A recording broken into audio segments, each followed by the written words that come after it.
En nombre de la Benemérita Universidad Estatal a Distancia, les doy la más cordial bienvenida al segundo encuentro regional de la Asociación Iberoamericana de Educación Superior a Distancia, AIESAD, que nos reunirá hasta el 3 de diciembre desde San José, Costa Rica, para 14 naciones, con más de 35 instituciones de educación superior que conforman la AIESAD, bajo el lema La internacionalización de la educación superior a distancia y virtual, transformación digital, calidad y competitividad regional. Este encuentro de modalidad híbrida llega hasta ustedes con la colaboración de la Universidad Nacional Abierta y a Distancia de Colombia, la Universidad Internacional de La Rioja en México, la Universidad Técnica Particular de La Loja de Ecuador y el Instituto Latinoamericano y del Caribe de Calidad en Educación Superior a Distancia. Nuestro agradecimiento a todas y todos ustedes por acompañarnos en este encuentro desde la sala de videocomunicación de la UNED en la capital costarricense, que se adapta a la nueva normalidad que acompaña al mundo bajo tiempos de pandemia. Nos complace poder presentarles durante estos 3 días de jornada una agenda que contempla conferencias internacionales de alto nivel, conversatorios y presentación de experiencias exitosas sobre la internacionalización de las instituciones de educación superior a distancia y virtual de la región iberoamericana. Tenemos aquí en la sala, nos acompaña el señor Rodrigo Arias Camacho, rector de la UNED y anfitrión de este segundo encuentro, el señor Jaime Alberto Leal Afanador, representante de la AIESAD, que nos acompaña de manera virtual, el señor Álvaro García Otárola, vicerrector de planificación de la UNED y coordinador del encuentro, y tenemos también aquí en la sala a la señora Eliet Hoyos, representante de AIESAD Colombia, el señor Giorgio Marinoni, de la International Association of Universities, IAU, don Germán Ruiz, representante de UDUAL, don Carlos Alberto de Oliveira, representante de Icde, miembros de AIESAD, don Rafael Martínez, de UTEL México, don Pablo Quintanilla, de la Universidad Católica de Cuenca, don Pedro Vela, de la Universidad Santo Tomás, y por supuesto a todos que nos acompañan de manera virtual. Seguidamente, escucharemos el mensaje de la doctora Torun Helsvik, Secretary General del International Council of Open and Distance Education, Icde. Vamos ahora a ver su saludo mediante un video. Adelante, por favor.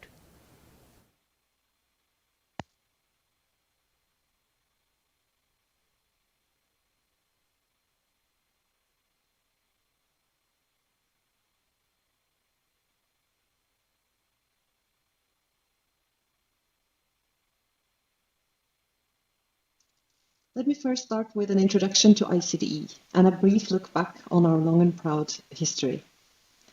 Icde was first established as the International Council for Correspondence Education back in 1938 in Canada. We are the leading and oldest membership association in our field. As a not-for-profit NGO, the association has since 1988 been hosted by Norway with financial support from the Norwegian Ministry of Education and Research. Icde has also been in a formal consultative partnership with UNESCO since the 1960s. We work with policy development and global advocacy for open, flexible and distance learning together with our partners and members, as well as dissemination and development of knowledge and research related to our field.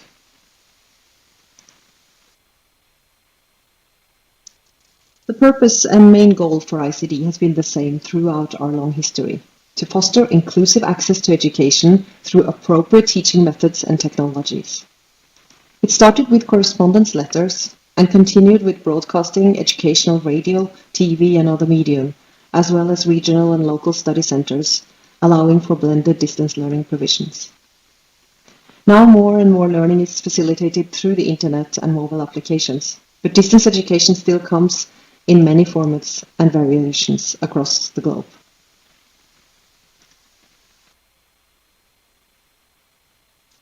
Icd has more than 330 members and partners impacting over 15 million students across all continents of the world. Through the engagement of these members and partners, Icd is able to undertake projects, organize conferences and events, and disseminate the latest knowledge and research in our field through expert networks and special interest groups that our members take part in. Our members are regional associations, educational institutions, private companies, individual academic experts, and students. They come from over 70 different countries in all world regions, as shown on the map.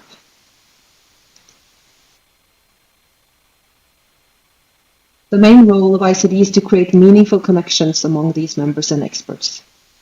And I just love this photo taken during the Icd World Conference in Toronto 2017, where we gathered Icde PhD student members, all undertaking research in the field of online and distance learning, who convened in a special doctoral students track during this event, where they presented their ongoing research for each others and received feedback from peer students and professors, experts on site. It is worth mentioning that Icd offers a free student membership to PhD and master's students whose research relates to open, flexible, and distance learning. Inclusion and diversity are among Icd's core values. Members coming from various regions and sectors across the globe brings diverse perspectives to the community. Our members highly appreciate the personal connections and collaborative opportunities that this community offers them. In spite of their differences, they often find that they share the same visions and goals of providing accessible and inclusive learning opportunities for all, and that they also have many challenges in common. By working together and addressing common challenges, Icd members find that they can increase their impact locally and nationally. For example, with regards to increased acknowledgement and better regulatory frameworks for open, flexible, and distance education within their countries. The more active our members are, and the more they share from their own experience and expertise, the more value it brings back to the global community.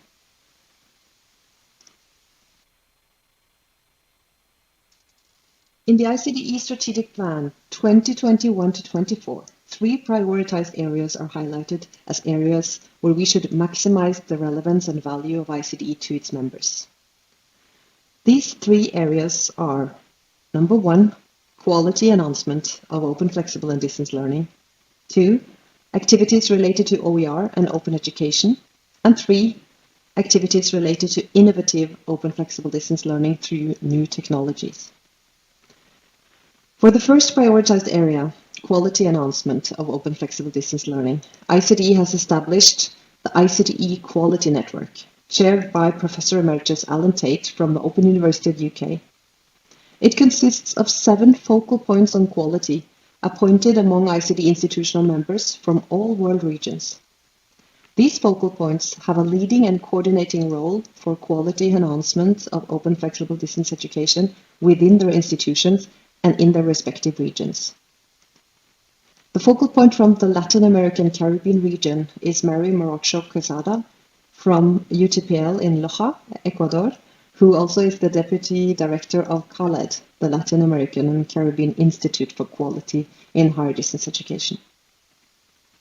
Icde has also published several reports on quality models and quality frameworks of open, online, and distance education, which are all available on the Icde website, icde.org. Last but not the least, Icde offers quality review services to institutional members. The Icde Quality Review Service provides member institutions with the opportunity to initiate an independent external peer review of the service provided to their students.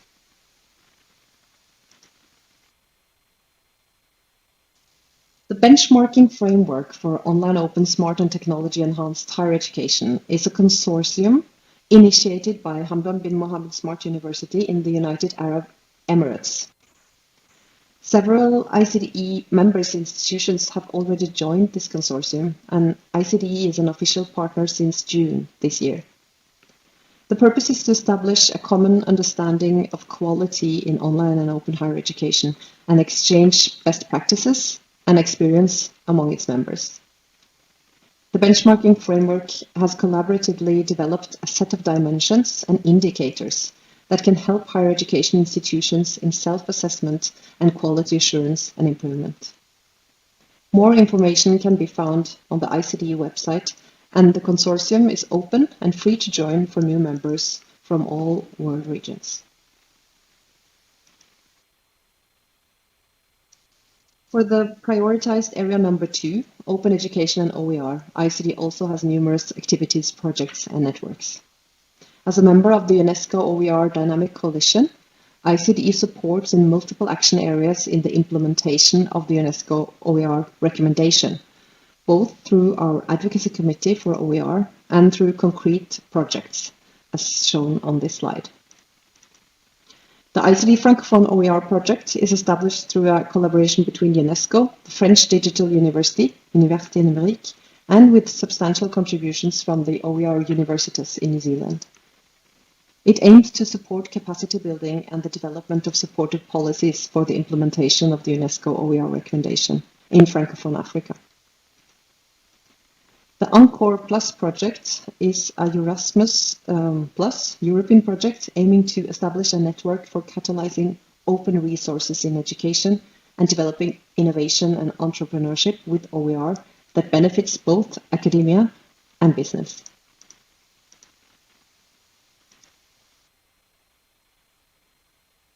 For the prioritized area number 3, innovation of open flexible distance learning through new technologies and practices, ICD has initiated and led several projects, working groups, and task forces over the past years.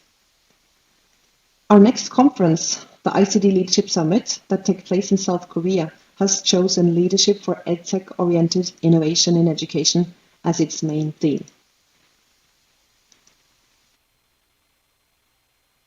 Finally, I would like to mention 2 concrete projects. The first is the ICD Global Advocacy Campaign that has been developed together with executive leaders from ICD member institutions. Through our Executive Leadership Forum, the annual ICD Presidents Forum, members have addressed the need for a strong global advocacy for quality open flexible distance learning, especially during and after the COVID-19 pandemic. This campaign is now being rolled out through local task forces, supported by the ICD Secretariat through an advocacy toolkit, as shown by examples on this slide. One of the local task forces is initiated by the Brazilian network association UNIREJ. UNIREJ is a network of more than 70 federal universities from Brazil, who also has a strong profile in international partnerships and collaboration. They have established a research network focusing on aspects related to quality and regulatory processes in the context of open, flexible, and distance education in Brazil and South America. They welcome a broader Latin and South American participation in their project, and if you are interested in learning more, please take contact with the UNIREJ Secretariat directly, and you'll find the email address on this slide.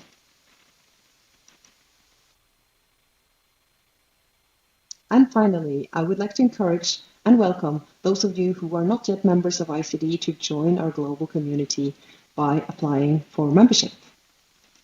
Please also follow us on social media, subscribe to our newsletter, and check out our scientific open scholarly journal, Open Praxis.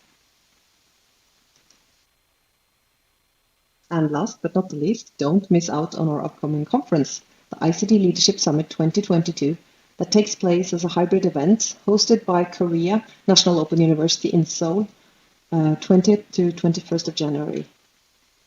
This conference allows for both virtual and on-site participation. A series of questions and issues related to the conference theme of leadership for EdTech-oriented innovation in education will be addressed during these 2 days in a dynamic and engaging format. We hope to see many of you there. Thank you very much for your attention. Are you interested in learning more about ICE and the benefits of becoming a member? Please contact the ICD Secretariat or me directly through the contact details on this slide. Thank you very much. Seguidamente, el señor Álvaro García Otárola, vicerrector de Planificación de la UNED, nos dirige su mensaje.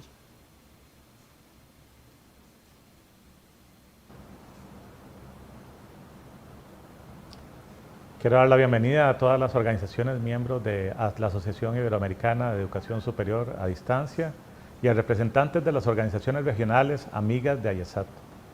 Para la Benemérita Universidad Estatal a Distancia de Costa Rica, es un honor ser la anfitriona de este segundo encuentro regional de la AIESAD con el tema La internacionalización de la educación superior a distancia y virtual, transformación digital, calidad y competitividad regional.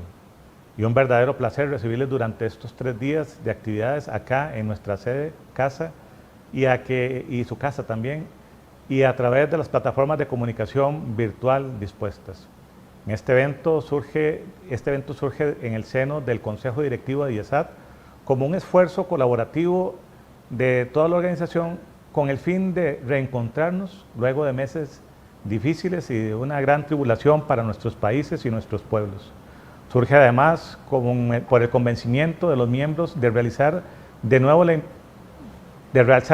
la importancia de la internacionalización de nuestras instituciones como el camino más apropiado para acercarnos, para ofrecerle a nuestras comunidades estudiantiles y académicas oportunidades reales de intercambio y para discutir en este foro los compromisos posibles de AIESAD en apoyo a los procesos de internacionalización de la educación superior a distancia y virtual. Nos complace el éxito en la convocatoria para la participación de todas las organizaciones miembro y de la presencia y el apoyo de organizaciones amigas, incluyendo al International Council for Open and Distance Education, a quienes enviamos un saludo y un agradecimiento especial. Quisiera agradecer también el trabajo de la presidencia de la AIESAD por parte de la Universidad Nacional Abierta y a Distancia de Colombia, en la figura de su rector, el doctor Jaime Leal Afanador, por la confianza depositada en nuestra institución para llevar a cabo este evento. También celebro el éxito en la convocatoria de experiencias exitosas en internacionalización de la educación superior a distancia, la cual nos ofrece la oportunidad de aprender del trabajo de 40 grupos académicos de universidades iberoamericanas y de la forma en que estos grupos han logrado culminar sus metas de internacionalización. Sin duda, nos esperan 3 días de excelencia académica, discusión de alto nivel, conferencias, conversatorios, ponencias, talleres, reuniones con líderes y lideresas de nuestras organizaciones, todo alrededor de la internacionalización de educación superior. La semana anterior hospedamos en esta casa de estudios un foro de la Unión de Responsabilidad Social Universitaria de Latinoamérica, con un tema que a mí me pareció muy importante y que estaba enmarcado en el abrazo. Después de todos estos meses también en los que hemos tenido que mantener la distancia, creemos que el abrazo entre universidades, en nuestros quehaceres, nos permitirá brindarle a nuestros estudiantes y académicos mejores oportunidades. Ojalá pudiéramos convertir a Latinoamérica en un gran campus en el cual nuestros estudiantes y nuestros profesores se puedan desarrollar y encontrar respuestas para esas preguntas difíciles que nos presentan las diferentes realidades de nuestros países. Quiero también dar un agradecimiento especial a la Universidad de Santo Tomás de Colombia también, que nos ha ayudado mucho en la elaboración del manifiesto que se va a presentar por parte de AIESAD para la internacionalización como una agenda para los próximos años. De nuevo, bienvenidos y bienvenidas y gracias por acompañarnos en esta actividad. Muchísimas gracias a don Álvaro por sus palabras y el señor Jaime Alberto Leal Afanador, presidente de la AIESAD, nos hace llegar su saludo mediante un video que observamos en este momento.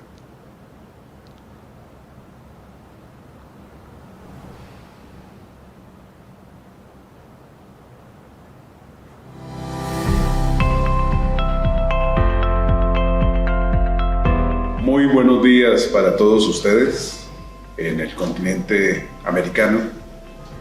Muy buenas tardes para ustedes en Europa, queridos miembros de la Asociación Internacional de Educación Superior a Distancia, AIESAD. Es para nosotros muy grato dar inicio hoy al segundo encuentro regional de AIESAD, cuyo tema central será la internacionalización de la educación superior a distancia y virtual, para seguir fomentando procesos de transformación digital, de calidad y de competitividad en nuestras regiones. Por supuesto, se trata de conversar en estos días con expertos internacionales que han sido invitados al desarrollo de este evento y, por supuesto, dar muy claras coincidencias de reconocimiento a todos los equipos de las universidades que hacen parte de nuestra asociación. En mi calidad de presidente, debo resaltar los puntos que van a orientar esta reflexión durante estos días. El primero tiene que ver con la internacionalización. Hoy, en la sociedad del conocimiento, una responsabilidad sustantiva de las universidades y de todo el ámbito de la educación superior en Iberoamérica. Ello por cuanto en un mundo como el de la globalidad, estamos invitados a reconocer los desafíos y los retos de esta expresión que nos une en la globalidad, que nos une como sociedad planetaria, como diría Edgar Morin, y que por supuesto recoge elementos que son sustantivos a la hora de transformar de manera oportuna las rutinas académicas a las que estamos acostumbrados en la educación presencial. Aquí vamos a tener una oportunidad enorme de escuchar múltiples experiencias exitosas de internacionalización. En el ámbito de este encuentro habrán 55 experiencias, de las cuales 40 fueron aprobadas para que sean socializadas durante el desarrollo del evento y, por supuesto, con la participación de universidades muy representativas de Portugal, de España, de México, de Costa Rica, indudablemente, de la República Dominicana y también de Colombia. Quiero dar un saludo y un reconocimiento muy especial a las doctoras Constanza Badía, la directora ejecutiva de AIESAD, y a la doctora José Rubio Gómez, vicerrectora de modalidad abierta de la UTPL de Ecuador. Durante estos días podremos desarrollar un conversatorio que va a estar ligado al papel de las organizaciones regionales, sobre todo las transnacionales, que tienen que ver con estas rutas de internacionalización en la educación superior, que ya cambian radicalmente su foco de una simple movilidad de docentes y estudiantes para incorporar movilidades también de orden académico, investigativo y de innovación, con referentes de permanencia en el tiempo, gracias precisamente a la virtualidad. Quiero descartar de plano el hecho de entender que la educación a distancia no es simplemente un ejercicio conceptual, sino un ejercicio de acción y de diálogo permanente, que es lo que al final promueve nuestra organización con sus aliados, y entre ellos destacar fuertemente el trabajo del CALED, el trabajo de la UTPL y, por supuesto, algo que nos llena de mucho orgullo, el trabajo de la Organización de Estados Iberoamericanos, OEI, en cabeza de su señor presidente y director, el doctor Mariano Jabonero. Creo que lo que se hizo en el año 2019 en República Dominicana, pues nos da bases suficientes para que este seminario también se oriente a la ruta de la calidad, como la expresión que necesita la educación abierta y a distancia para declarar su bondad y sus ventajas competitivas en un mundo pandémico como el que hoy vivimos, y en donde los escenarios de gestión en la cotidianidad del trabajo, en la cotidianidad educativa, pues se han transformado totalmente. Quiero igualmente resaltar el trabajo de nuestra revista de educación a distancia y el ejercicio permanente de poner en difusión los resultados de la investigación sobre esta modalidad que ha impulsado de manera tan brillante el maestro Lorenzo García Aretio, de quien hace pocos días le rendimos un homenaje a su vida y a su obra. Por supuesto, ese objetivo que tiene la educación a distancia de promoverse dentro de la excelencia educativa en ámbitos locales y globales, pues es el propósito central que nos aglutina y que nos lleva a reflexionar por estos días. Creo que de manera simultánea vamos a buscar esos intercambios que tienen que ver con los procesos formativos frente a diferentes ofertas en programas de educación superior, tanto a nivel pregradual como posgradual, y por supuesto garantizar la pertinencia de su ejercicio con poblaciones que están más allá de los países que son las raíces de dichos programas, para llevarlos a otros contextos regionales en Latinoamérica y por supuesto también en la contribución que hacemos con países de Iberoamérica. De alguna manera estamos hoy frente al reto de seguir fortaleciendo la AIESAD, y el fortalecimiento de la AIESAD surge cuando se fortalecen las instituciones que hacen parte de ella, y por supuesto cuando nuestra mirada está en la lógica de la cooperación, del trabajo colaborativo entre nuestras organizaciones. Esa es la visión de nuestra asociación y sabemos que este encuentro será un espacio para seguir concretando dichos propósitos. A todos ustedes, mis mayores deseos para que las reflexiones durante estos días sean las que colmen las expectativas que los han traído hasta acá, a quienes han podido venir a Costa Rica y a quienes tenemos la expresión virtual también como un referente de simultaneidad en el encuentro con todos aquellos queridos amigos y aquellos colegas que hacen parte de la educación superior abierta y a distancia en Iberoamérica. Un saludo muy especial de su presidente, Jaime Leal, rector de la UNED.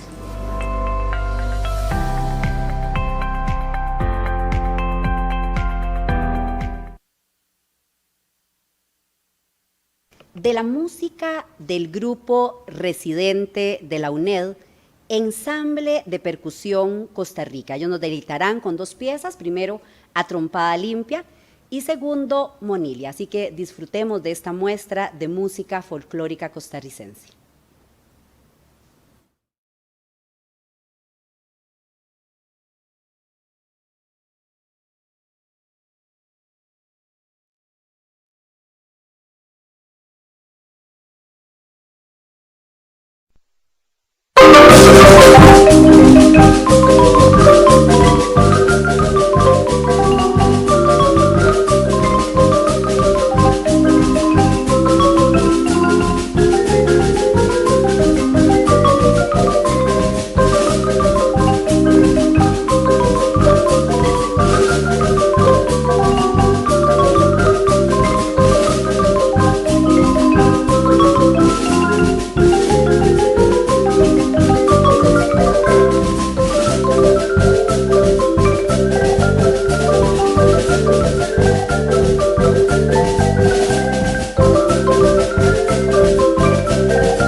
Agradecemos al ensamble de percusión de Costa Rica, UNED, por su participación de esta mañana. Me complace en este momento presentar al señor Rodrigo Arias Camacho, rector de la UNED y anfitrión del segundo encuentro, quien dará su mensaje a continuación. Muchas gracias, Ginette. Un cordial saludo a todas las personas que nos honran con su presencia y participación en este segundo encuentro regional de AIESAD. Un saludo muy especial a don Jaime Leal Afanador, rector de la UNAD de Colombia y presidente de AIESAD. Un saludo a don Álvaro García, vicerrector de Planificación de la UNED y persona encargada de organizar y llevar adelante todas las acciones para que este encuentro sea posible de realizar en este día. Un agradecimiento a las personas que nos acompañan en esta sala de manera presencial el día de hoy. A doña Eliet Hoyos, representante de AIESAD Colombia, a Giorgio Marinoni de la Asociación Internacional de Universidades, a Germán Ruiz, representante de la UDUAL, a Carlos Alberto de Oliveira, representante de Icde, también a los representantes de diferentes instituciones que conforman AIESAD, a don Rafael Martínez de UTEL, a Pablo Quintanilla de la U Católica de Cuenca, a Pedro Vela de la Universidad de Santo Tomás y a todas las demás personas, autoridades de AIESAD, de instituciones, miembros de AIESAD y de organizaciones que acompañan la educación a distancia en la actualidad, en su difusión y fortalecimiento a lo largo de todo el planeta. En tiempos difíciles que hemos enfrentado, la educación a distancia ha dado la cara por la educación en general. Todos los ciclos educativos en todos los niveles y en todos los países tuvieron que incorporar diferentes formas de educación a distancia para no clausurar los cursos lectivos, para que estos pudieran seguir adelante en todos los países, con mejores o peores resultados en cada uno, con mejores resultados donde la educación a distancia estaba más consolidada y existían los elementos para que ésta pudiera responder a las circunstancias cambiantes, abruptas que los países debían de enfrentar en medio de los inicios de la pandemia. En estos momentos nos convoca en Costa Rica, nos convoca en AIESAD, en ese espacio internacional de instituciones de educación superior a distancia de Iberoamérica, un tema importante siempre, crucial hoy para el futuro: internacionalización de la educación a distancia. Y podríamos comenzar por decir que la educación a distancia consustancialmente es de naturaleza internacional. La internacionalización es parte del ADN de la educación a distancia en el mundo moderno. La internacionalización de la educación a distancia no debe conocer barreras, no debe conocer fronteras, debe de llegar hasta donde las personas necesitan y tienen posibilidades de aprender utilizando las diferentes herramientas, las distintas estrategias, los medios de comunicación e interacción que se han venido desarrollando y perfeccionando a lo largo de las décadas y que hoy permiten aspirar a que un ser humano pueda aprender en cualquier lugar, en cualquier momento, en cualquier sitio y a su propio ritmo, que son esos grandes principios orientadores de la modalidad educativa a distancia, que nos han inspirado, que nos han hecho soñar a lo largo del tiempo y que hoy podemos materializarlo quizás como nunca antes en el pasado y ponerlos al servicio de la humanidad, ponerlos al servicio de una agenda global. La Agenda 2030, los ODS no se pueden conseguir si no es fortaleciendo la educación, y la educación no se puede fortalecer si no es a partir de las posibilidades que la educación a distancia ha brindado y brinda para los próximos años.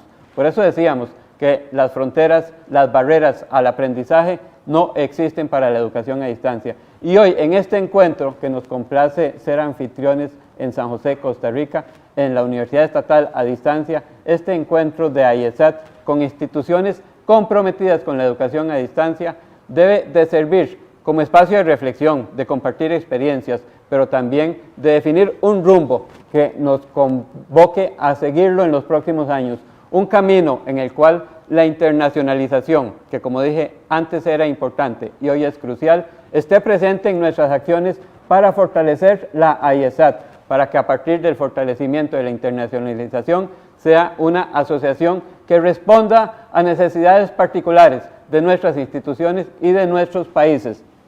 Ello nos da hoy un reto, un desafío, pero también una oportunidad que ojalá logre encontrar puntos concretos para materializarse a partir de las diferentes actividades de estos días. Los tres elementos que conforman la convocatoria al encuentro: transformación digital, calidad, competencia o competitividad regional, son elementos que en sí mismos interactúan y se fortalecen mutuamente, generan sinergias uno para el otro.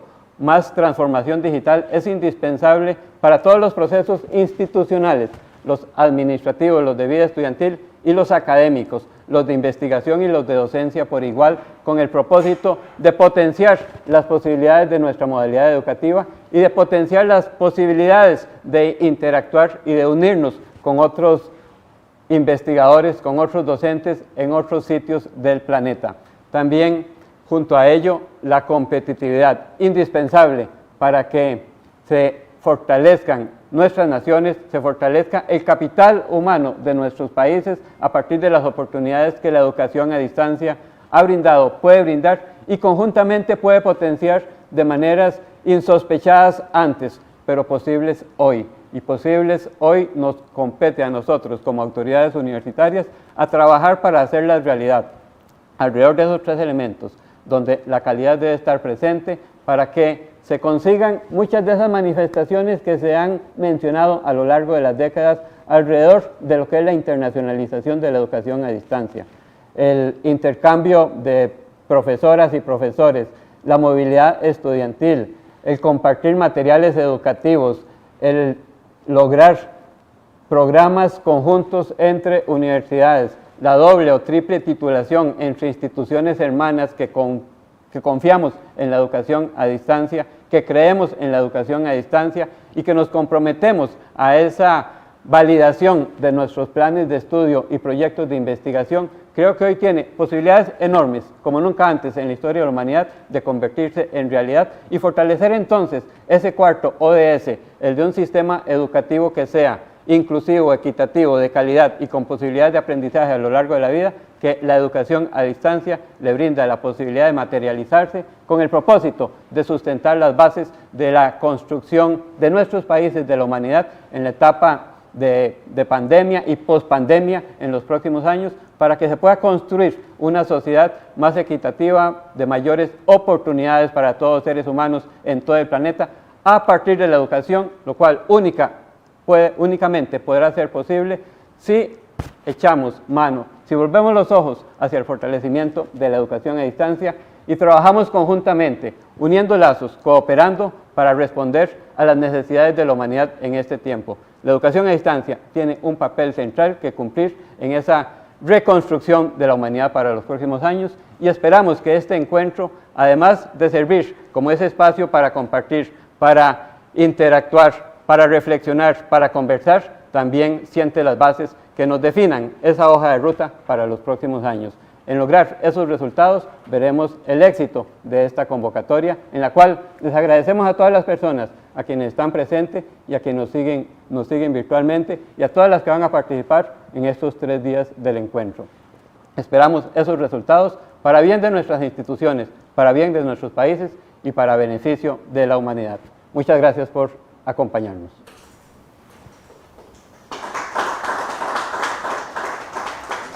Muchísimas gracias a don Rodrigo por sus motivadoras palabras y justo daremos inicio a las actividades académicas de este encuentro con la conferencia inaugural a cargo de los expertos internacionales, doctora Trine Jensen de la International Association of Universities, IAU, y el doctor Giorgio Marinoni, también de la International Association of Universities, IAU.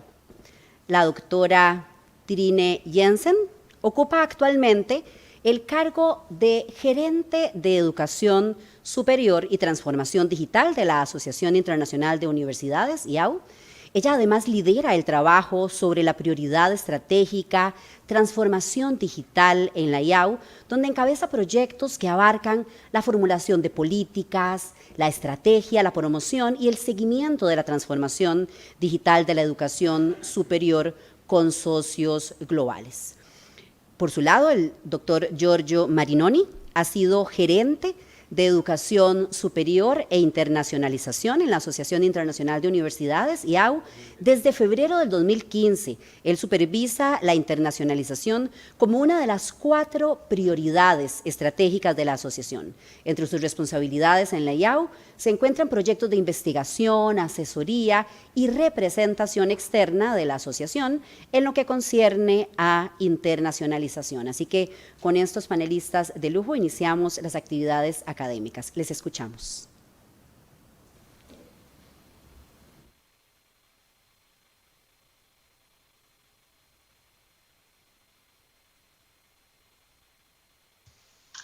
Thank you very much. I hope that I am able to share my screen and that you can see it.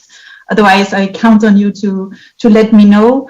First of all, I would like to thank the organizers for inviting us to this important event and to taking part in the important discussions that you will have during this conference. And we are very pleased, along with my colleague Giorgio, who is with you today. I wish it was me as well. Of course, I am sure that the weather is nicer on your end than here in Paris, from where I'm speaking, but we are very pleased to be able to join you and join the conversation and to share with you some of the findings of the global survey that we have conducted in order to assess the implications of the pandemic on higher education, and then to extract some of the thoughts, particularly on the two fields that Giorgio and I are managing at the association, on internationalization and on digital transformation. And hopefully it could be food for thought for the further conversations during the event.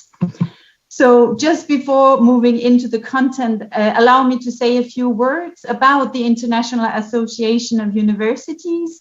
It is an international NGO that was created in 1950 by UNESCO, and the Secretariat of IAU is still hosted by UNESCO in Paris, France.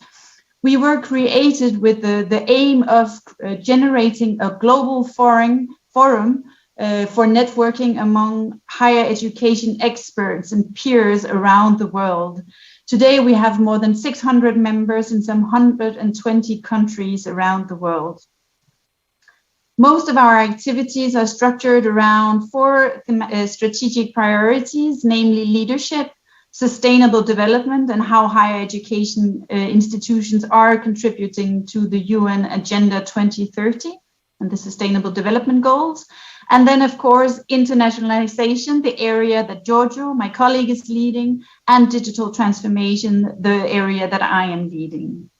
The final thing that I wanted to mention as well about IAU is the fact that IAU, since its beginning, has been tracking higher education worldwide. And today it is in the form of an online portal called the World Higher Education Database.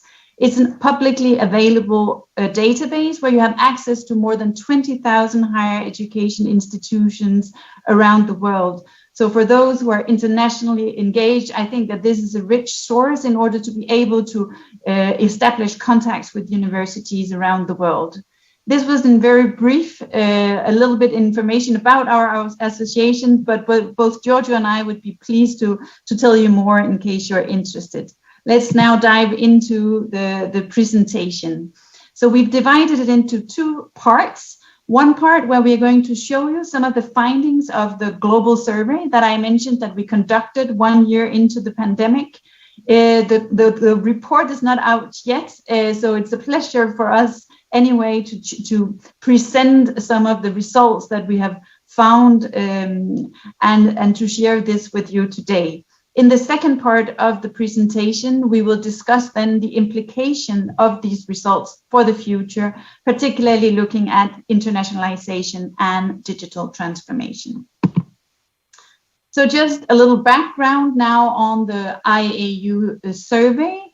The survey is the second in a series on the impact of the pandemic on higher education. So just as a background information, please note that there was already a first report issued in May 2020. And this report is really a very short report that was based on information gathered at the outset of the pandemic in April 2020. So really at the time where campus-based universities were shifting to remote operations. The second global survey, we conducted it 1 year into the pandemic. So data was collected between February and June this year. And the outreach was really the leadership of higher education institutions. At IAU, we're an inclusive membership organization, so we include all higher education institutions as long as they are accredited or recognized by the national competent bodies. So the survey really is looking at the impact from the institutional perspective. And we're pleased to let you know that we were able to collect almost 500 replies in some 112 countries and territories around the world, allowing us, of course, to provide a global perspective, but we also have enough information in order to compare regions among the world.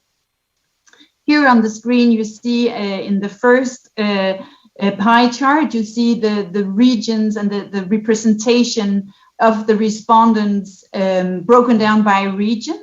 And then in the second pie chart, you see the institutions that we have in the World Higher Education Database and how they compare. And you see that the balance is quite good. It reflects very much the distribution of the different regions among the respondents and the World Higher Education Database. However, I want to specify that we refer, of course, to the Americas, but the majority of the replies from the Americas are from Latin America and the Caribbean. We have a very poor response rate in North America, so please keep that in mind when we show you the slides, that the majority of the respondents from the Americas are represented by Latin America and the Caribbean. But besides North America, we have quite a good spread of replies around the world. So we look forward to sharing this information with you today. The second survey that we conducted compared to the first one was a much more comprehensive survey with many more questions. We had almost 75 questions. So we're very grateful to all the institutions that have taken the time and to provide this important information. Our survey was constructed around 4 themes: governance, teaching and learning, research and communities and societal engagement. And of course, across those different categories, we have different questions pertaining to internationalization. So what we're doing here today, of course, we are not able to present the full set of results. So what we're going to focus on is governance, because we have some information on financial implications, on enrollments that we still find interesting to share with you today, to get a bit a situation and situating the Americas as well within the world, what is happening. And then we turn to teaching and learning and looking at the impact there. So that will be the main focus. So let's dive into the first part on governance. And what we wanted to share with you here was a little bit a situation in terms of the impact on revenue streams. And of course, when we're doing a global survey, we are reaching out to various countries around the world with very different situations. So we try to keep it relatively simple so that all institutions can respond to the questions. And we therefore divided the income streams into 4 different categories: public funding, tuition fees, private sector funding, and other income.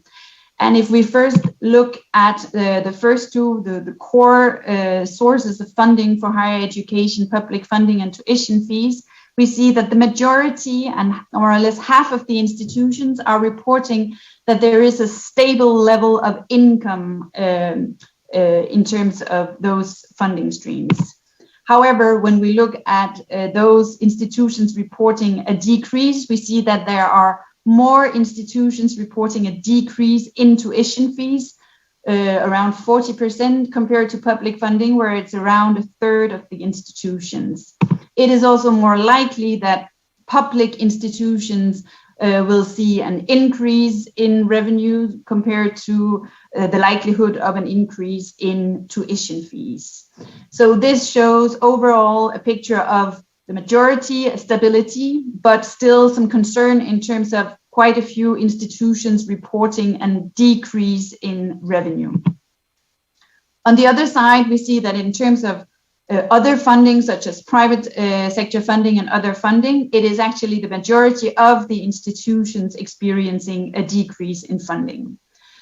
So this gives you a picture of a higher education sector that is still resilient during the pandemic, but which is also beginning to be financially stressed to some extent.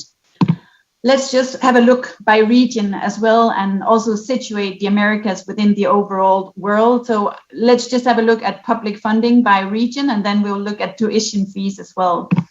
Here you see that Europe, 60% of the institutions are saying that there is a stable level of income when it comes to public funding. There is even 23% of the institutions reporting an increase, which makes the majority of the institutions in Europe faring quite well in terms of income when it comes to public funding. On the other hand, Africa and the Americas, there is, for the majority of the institution, a decrease in funding. We are not tracking to what extent that there is a decrease, but we are simply establishing the trend, whether there is resilience, stability, or whether there is a change either in form of an increase or a decrease. So what we see here, particularly for Africa and the Americas, is that many institutions are seeing a decrease in public funding 1 year into the pandemic. Let's have a look then at tuition fees. And here the pattern is a bit similar in the sense that we see again Europe and then followed by Asia and the Pacific, where the majority of institutions seeing stability in tuition fee income. But we also see quite a few, 40% in Asia Pacific and a third of the institutions reporting a decrease in those regions. However, on the other side of the scale, we do see that in Africa and in Americas, it is the majority of the institutions that are experiencing a decrease in funding.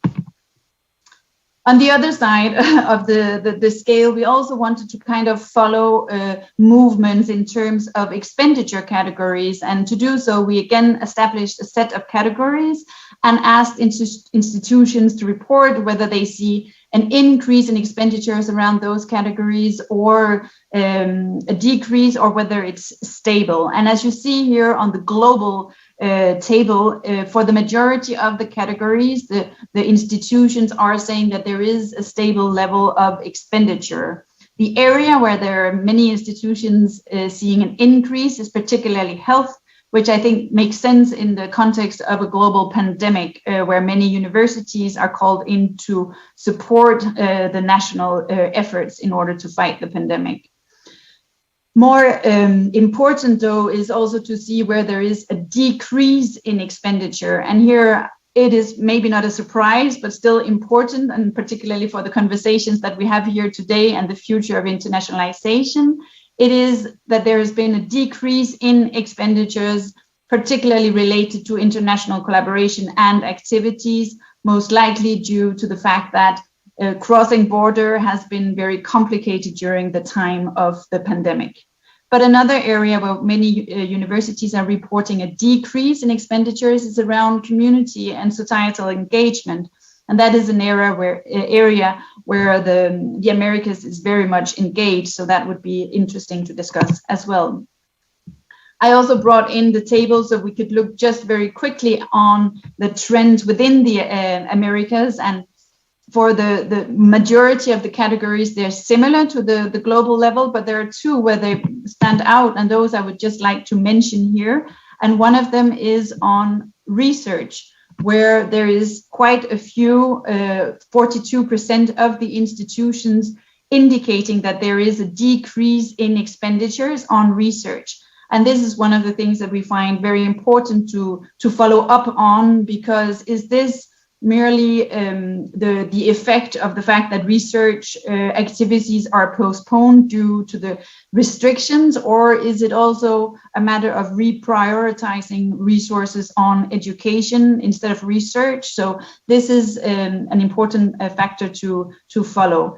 And then I find as well interesting to see that compared to other regions, there was quite a high level of stability in terms of expenditures related to staff costs, where more than a third of the institutions in the Americas are seeing a decrease in those expenditures, which is either related to the fact that there are less staff or that staff are having less benefits or salaries.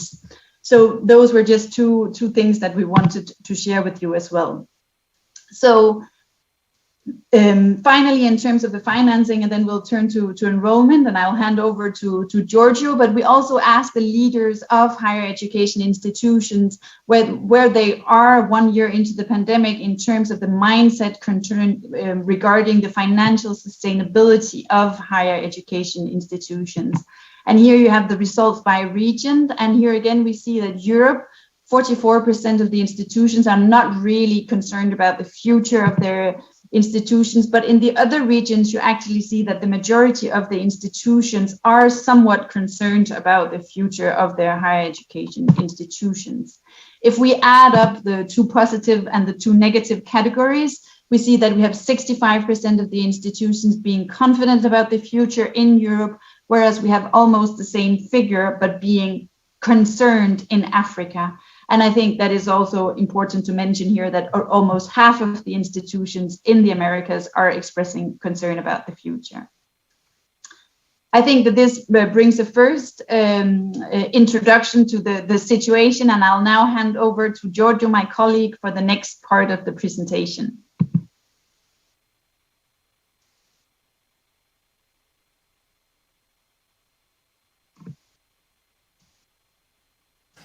Student enrollment in times of the pandemic, and we start with domestic student enrollment.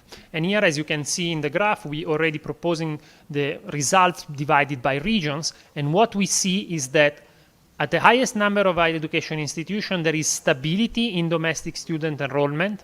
However, we see a quite uneven impact of the pandemic, and we see the existence of three different groups existing in student enrollment. And we see that especially in Africa and the Americas, we have a quite substantial number of higher education institutions when the enrollment number of domestic students has decreased.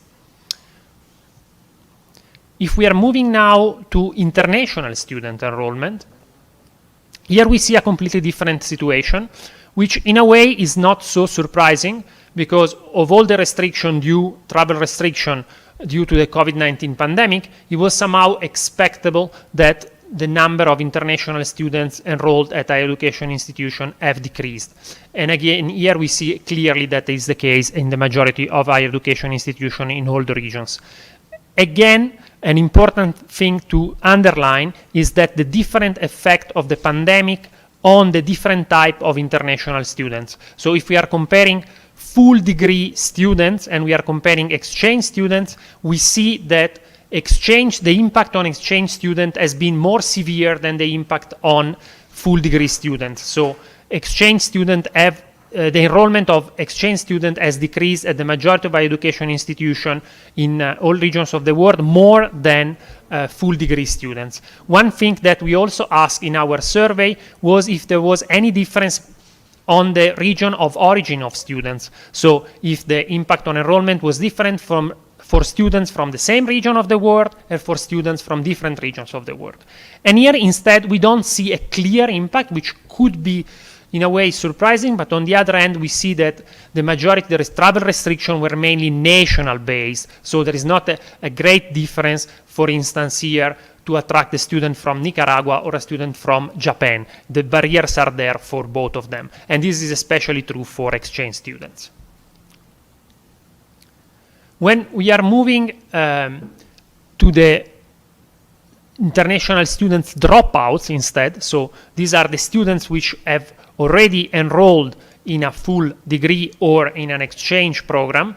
Here we do not see an effect of the pandemic at the majority of the institution. So we see that students who are already on exchange or who are already enrolled remain there. There might be many different motivations for that. One of them could be that the students are thinking that the restrictions due to the pandemic are temporary, so they are not yet evaluating the fact that it's not worth to continue their studies. Or they really wanted to have this experience, this international experience, and therefore they remain. However, if we see that there is still here a little bit of uneven impact in different higher education institutions with two different groups, some higher education institutions where the dropout has increased and some others where the dropout instead has decreased. Here, analyzing why this effect is happening is a little bit more complicated, but it would be very interesting to evaluate in the future how the effect of the pandemic on dropouts will evolve. Now, if we are moving to analyze academic partnership, we had different questions on academic partnership, but here I will just focus on one type of academic partnership, which is academic partnership for international collaborative learning. And this is a very pertinent question, especially for a conference like this one, where the majority of participants are coming from distance universities. And we know that we will see later on the importance of collaborative online international learning. But here we are just looking at the number of partnerships for collaborative online learning. And we see a very different, very diverse situation in different regions of the world, but also inside each region of the world, with 3 different groups of higher education institutions, those for which this partnership have increased, those for which have remained stable, and those for which have decreased. However, and this is, in my opinion, a very positive note, if we are looking at the Americas, we see that the majority of higher education institutions have increased partnership for international collaborative learning. So we can say, in a way, that the Americas are leading in this direction. So now, moving next to the impact on human resources, we see that the workload of academic staff has increased at the majority of higher education institutions in all regions. And if we look at the workload of administrative staff, which I think is in the next slide, it's more or less similar, even if it's a little bit, sorry, we didn't put the slide of administrative staff, we put only the one of academic, but I can tell you also about administrative, it's a little bit similar. So this is a factor to keep in mind, that the pandemic has increased the workload of both academic and administrative staff. Now, going towards more internationalization related questions, we had a main question, which was if the pandemic has caused a change in the internationalization strategy.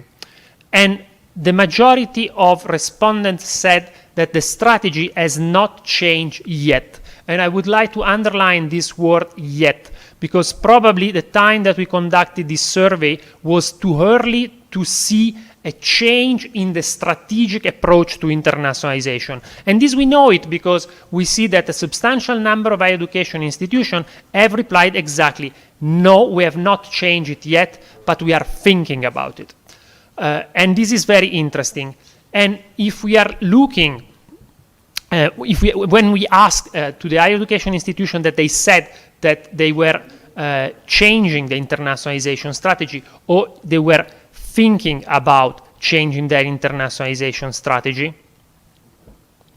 we also asked them what kind of priorities will be prioritized in internationalization strategy, in the new internationalization strategy. Which is the next slide, yes. And so here we see in these priorities very different trends for different type of internationalization activities. The internationalization activities which comes out clearly stronger because of the pandemic is what I announced you before, what is called collaborative online international learning, or COIL.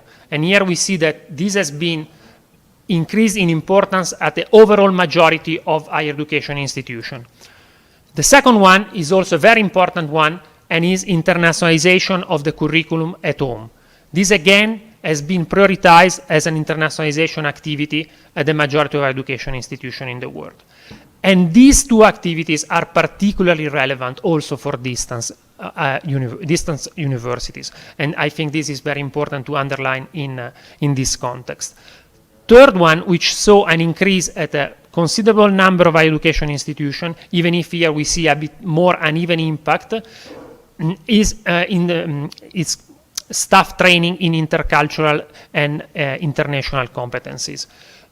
For what concerns mobility, we see instead a more diverse impact of the pandemic, a more uneven impact, with 3 different groups of higher education institutions experiencing an increase, a decrease, or no real substantial change. What is interesting here to underline is that the impact on student mobility has not been overall negative as somebody could have thought, but there are some higher education institutions that are saying that the student mobility is a priority and will remain a priority, or will be even more important.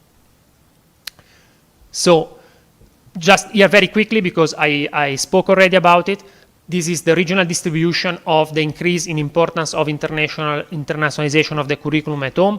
And here again, what is a very positive signal is that the importance of internationalization of the curriculum at home has increased at the majority of the institutions, especially in the Americas. In the next one, and this one, it's my last slide before I will giving back the floor to Trine again to speak about teaching and learning. This is again showing the impact of academic and administrative staff training in global and intercultural competencies divided by region. We see here some uneven impact, especially in Asia and Pacific and in Europe, but on the other hand, in Africa and in the Americas, again, we see the majority of higher education institutions having increased this staff training. And if we couple these 3 great effects, like in staff training, internationalization of the curriculum at home, and in collaborative online international learning, we see really that there is a great movement, especially in the Americas, towards more internationalization in the programs. And now it's my pleasure to give back the floor to Trine to speak about teaching and learning. Thank you, Giorgio. I hear an echo, but I hope that it's still understandable. Thank you. I think now it's okay. Yes, so of course, in the survey, we were also looking at what is happening in terms of digital transformation. And here I, of course, know that the distance learning institutions were better prepared at the time that the pandemic hit, as you are used to operating online or through distance. But I think that it is still interesting to share with you the situation around the world and through the full landscape of higher education institutions around the world.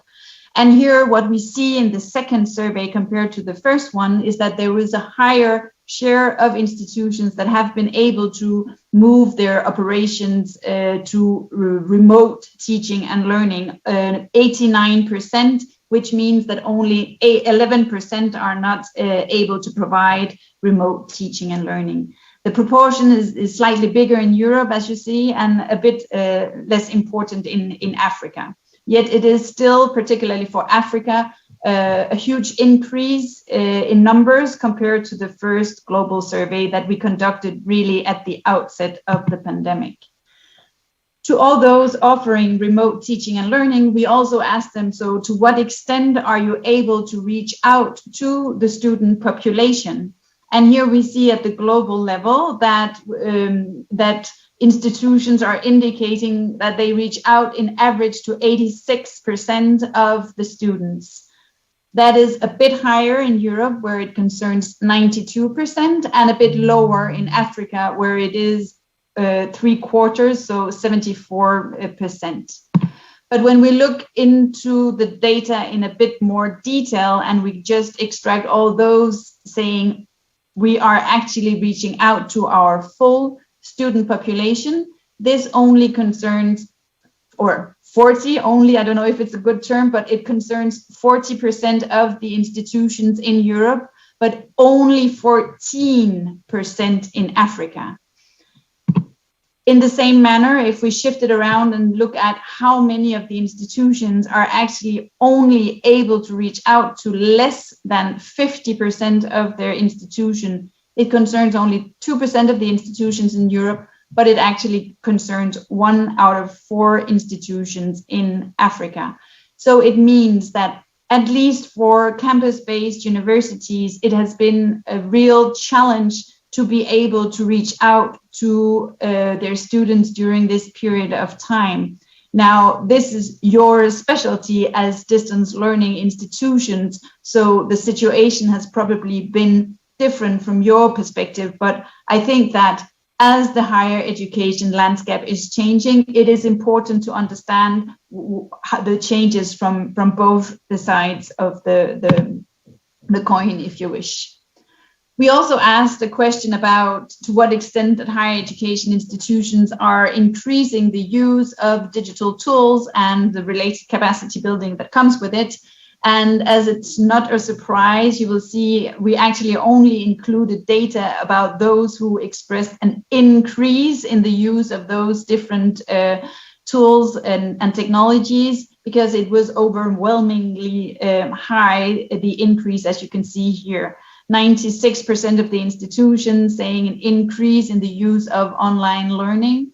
95% of the institution increase in the digital infrastructure and communication with students. So while the profile of distance learning institutions may already have a very reinforced and high-tech solutions in order to reach out to students, I think that there has been a reinforcement of digital infrastructures in campus-based universities as well around the world.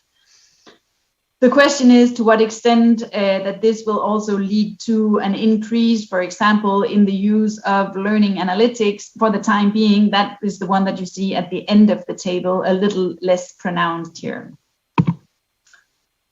We had another question to institutions about to what extent it has been possible to continue teaching and learning without a negative impact on the curriculum, but looking at it per disciplines. So we asked them whether it has been possible or complicated with an impact on curriculum when they shifted to remote operations.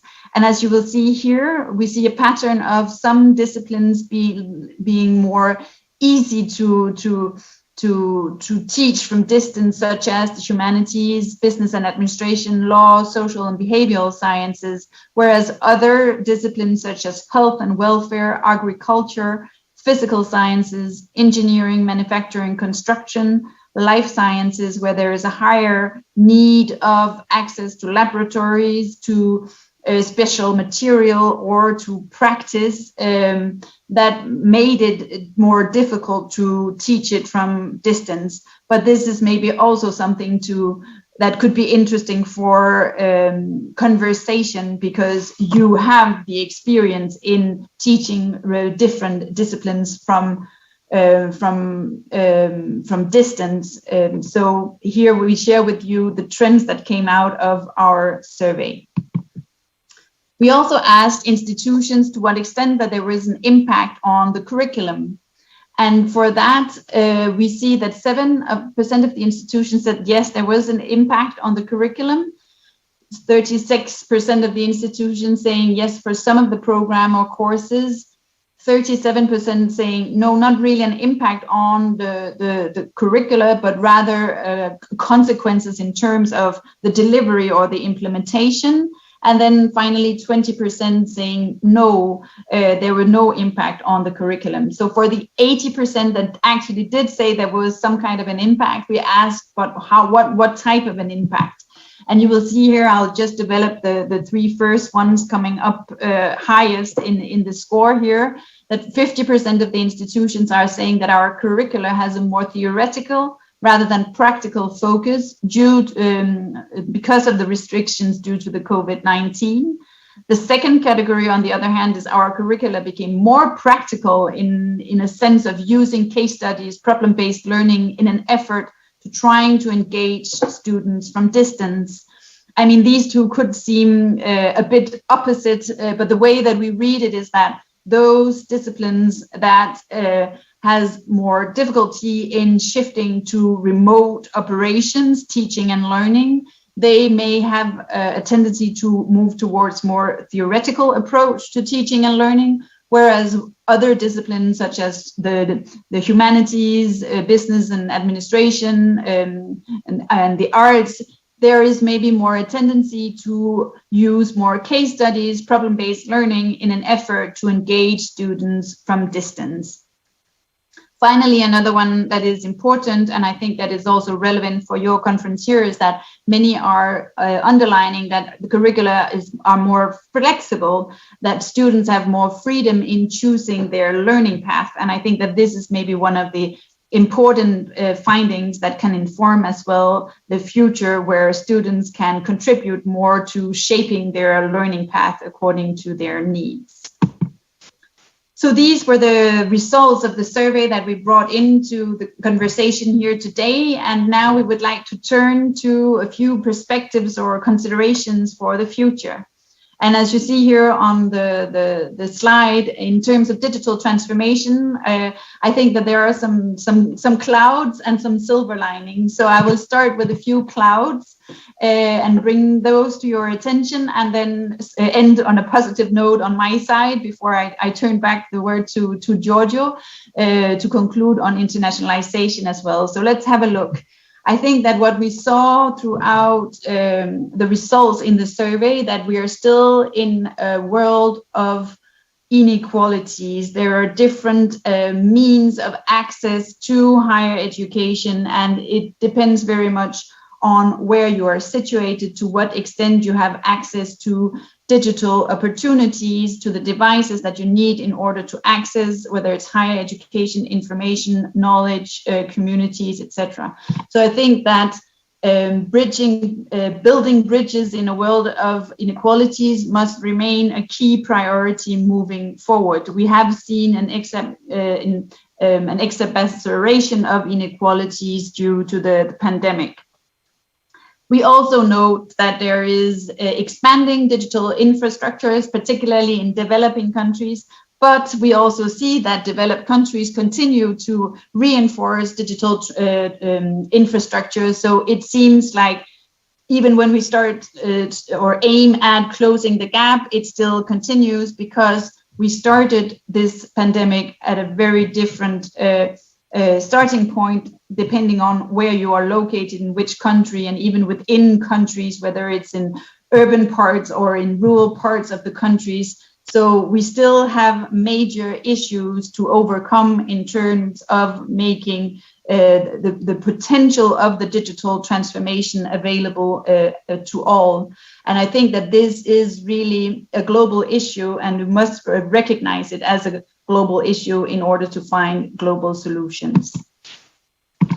The second cloud or issue that is not necessarily easy to deal with, I think, being in an increasingly digital world, I think that the ethical dimension of digital data becomes more and more important. So with the reinforcement of digital technologies, we of course also see an exponential increase in digital data. And therefore, I think that this must be a topic of high importance as well for higher education institutions, whether campus-based, whether distance learning institutions. I think it is the same for all, that we must discuss data governance and ensure that we have fair, ethical, and transparent data policies. And I think that the role of higher education institution is really dual. Of course, be a role model, of course, already in terms of how you use and manage data as institutions, but also in order to teach students how to navigate in an increasingly digital world and be aware of how the navigation also leaves a digital footprint. So that, I think, is a very important thing for the future. There is, of course, no one solution fits all around the world. We are situated in different countries with different regulations, different governments. But I think that what we try to do at the IAU is to connect experiences across the world, to have conversations about this, and to hopefully inspire peers among the world to find solutions moving forward. So those were the two big clouds I wanted to share with you. And then let me turn to some of the more positive aspects I take with me as lessons learned at this stage of pandemic. I think that the pandemic and this shift, or maybe accelerated use of digital technologies, is also an open door for a more inclusive digital transformation, that it's not necessarily restricted to a certain type of staff that are interested and exploring new possibilities. It has really become the business of all staff across institutions, whether distance learning institutions or campus-based institutions. So I think that it is important to take stock of the lessons learned during this period. And I say that because I think it's important to actually prioritize time to see, okay, what have we learned during the pandemic? What is working well? Where are we not that strong? Where can we improve? And it will not be the same answers and the same challenges in different contexts. So I cannot export those, but I do hear from colleagues around the world that they are at a stage where they would like to discuss and exchange on the different experiencing of whether it's teaching staff or administration and support services. So it is really important to see this as a priority and make it an inclusive process in order to shape the future of higher education. And then I think that we can have a digital transformation that is built on a vision and on flexibility, and not necessarily on the restrictions in place and the fact that we cannot meet, but really to use digital technologies and its potential in order to provide quality higher education. A second one I think that is important to outline is that the higher education community is a landscape composed of a variety of different higher education institutions, and they are all essential because different institutions are responding to the different needs of different learners. So I do not see the future as either exclusively online or exclusively face-to-face. I see it as complementary modes of learning, and we need both in order to cater to the different needs of different learners. So I do not think that we should have a conversation about face-to-face versus online education, but I think as it is a theme of your conference, we have to have a conversation about the quality of higher education, because this is what matters, and then drawing on the advantages of the different modes of learning according to your context, according to the type of institution. Here I just highlighted that as well, that there are different type of students as well. And I think that we have also seen to some extent that some young students really need the social aspects of meeting on campus, while other students need the flexibility that distance learning institutions are offering, where you can learn at your own pace, where you have the flexibility in terms of time in case you have other commitments. It could be work, it could be family and other tasks that you have to attend to. So I think that it is really important to value the diversity of different higher education institutions. And I think that another thing that is important, because sometimes we tend to only quantify higher education in terms of number of enrollments, number of credentials. I think that higher education is absolutely essential for all learners, and it's also a place where you construct a network, where you engage with peers. And that is important whether you're at campus and that's where you're evolving and meeting with online, or whether it's through group work and other types of mechanisms that allows engagement from distance learning institutions. So I think that these are important aspects as well for policymakers to keep in mind when discussing the financing, for example, of higher education. A final thing that I will mention here, and then I will turn the floor back to Giorgio, is that I also see the pandemic as an open door for more inclusive international collaboration. And one of them could be democratizing knowledge. Just last week, the UNESCO General Conference ended, and they adopted a new normative instrument in form of a recommendation on open science. And I think this is also an area where we can use this opportunity to work together to make knowledge flow more freely and to use the collective intelligence that we have through collaboration in order to address some of the global challenges before us. So those were a few thoughts on how to remember some of the issues that we have and that we have to address, but also try to build on some of the positive aspects coming out of the pandemic.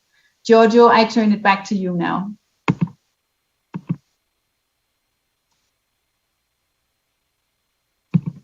Related part to internationalization, we are looking at what are the effects of the pandemic on internationalization. And for me, the main effect is that internationalization is really at a crossroad, and now we are at a new starting point. Why are we a new starting point? Because what the pandemic has done has questioned the dominant model of internationalization, that this is mainly for campus-based university, but the dominant model of internationalization until now has been dominated by an economic rationale, and mainly this economic rationale was attracting international students, either because they were fee-paying, so really for immediate economic reasons, or for a more long-term gain of human capital. So now we see that academic mobility, student mobility has been disrupted. So we have an opportunity of rebalancing internationalization and focusing on other aspects of internationalization. And why this is important? Because internationalization as it was before, it was clearly unequal. We knew it. It was not perfect. So one of the worst mistakes of the pandemic, after the pandemic, would be to go back to business as usual. Now we have a great opportunity to rethink internationalization and to move forward, to make it more ethical, more equal, and more fair for everybody. So what is apart this opportunity? What are the way to move forward? So we have to think that internationalization as a transversal priority inside higher education institution is not only affected by the pandemic itself. The pandemic is just one of the factors that have affected internationalization and higher education more generally. But if we are looking more for an internationalization agenda, we have to remember first and foremost, what is internationalization? Internationalization is nothing but a means to achieve something else. So why a university is internationalizing? What does it want to achieve by internationalizing? And here, one of the things which was mentioned even today by the rector in his introducing speech is really sustainable development and the Agenda 2030 and the Sustainable Development Goal. And definitely, internationalization is a means to achieve Agenda 2030 and to achieve sustainable development. There is a lot of discussion now going on in the world of international higher education on the relation between internationalization and climate action. Yes, that's absolutely important. It's important that the international higher education community has realized the impact on climate, but the discussion has to go much further than that. Because if we are just taking a reductionist approach and linking just student mobility and climate change, we are missing the big picture, and we are also missing the importance of internationalization as a whole, and we are not looking at the positive contribution that internationalization can bring to sustainable development. Then the second point, and Trine has already spoke long on it, is the digital transformation. But here I would like to underline one thing, and here I would like to underline the importance that distance education institutions, like the ones that are mainly represented here, have, because they are the experts in this field, whereas all the traditional universities have just started recently, and here the collaboration between the two types of institutions is fundamental. And last but not the least, we have to think about that we are living in a world which is now dominating by a changing geopolitical landscape. We are still in a globalized world, so globalization is still upon us, and the importance of living and working in a globalized world is absolutely fundamental. But we are seeing that also because of COVID-19, but not only. We are going towards a more isolationist world, where we have more competition between different countries, where we have more restriction, and the risk here is really that we're moving backwards, we are moving towards a more closed world.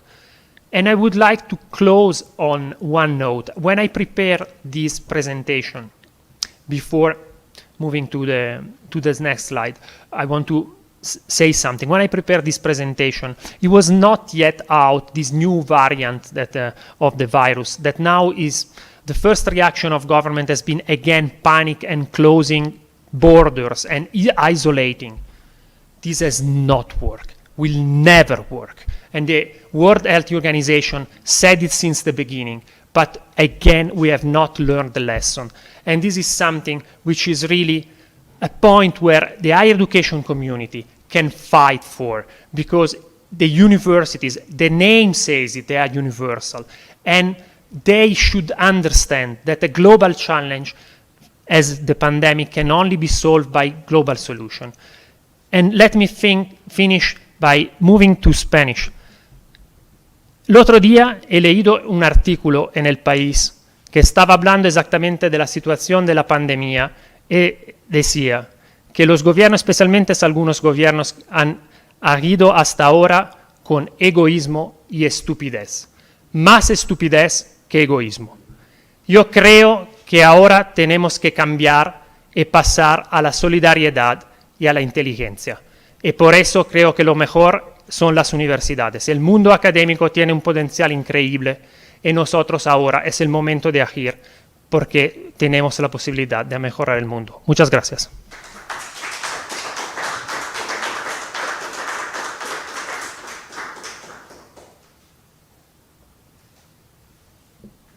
Gracias a la doctora Jensen y al doctor Marinoni por esta conferencia que nos ha planteado de una manera tan clara y profunda la situación actual de la educación superior a distancia y virtual, su internacionalización y, por supuesto, sus perspectivas futuras. En este momento haremos un corte de aproximadamente 3 horas y nos veremos de nuevo a las 2 de la tarde, hora Costa Rica, con la actividad del conversatorio El papel de las organizaciones regionales y transnacionales para la internacionalización de la educación superior a distancia y virtual. Nos encontramos entonces de nuevo a las 2 de la tarde, hora Costa Rica. Muchas gracias.